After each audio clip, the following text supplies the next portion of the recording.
భద్రాద్రి కొత్తగూడెం జిల్లా పాల్వంచ పట్టణంలోని పాత పాల్వంచలో హోలీ పండుగ వేడుకలు ఉత్సాహంగా జరిగాయి. రాష్ట్ర మార్క్ఫెడ్ మాజీ డైరెక్టర్, డీసీఎంఎస్ మాజీ చైర్మన్ కొత్వాల శ్రీనివాసరావు స్వగృహంలో నిర్వహించిన ఈ కార్యక్రమంలో మహిళలు, యువకులు పెద్ద సంఖ్యలో పాల్గొన్నారు. 46వ డివిజన్ కార్పొరేటర్ కొత్వాల విమలాదేవి నేతృత్వంలో మహిళలు రంగులు చల్లుకుంటూ హోలీ సంబరాలను ఆనందంగా జరుపుకున్నారు.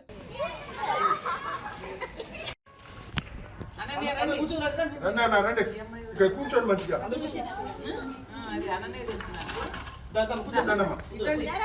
దాదా ముందుకు రండి.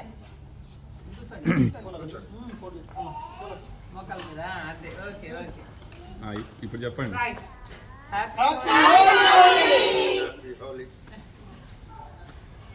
అలా ఒకటి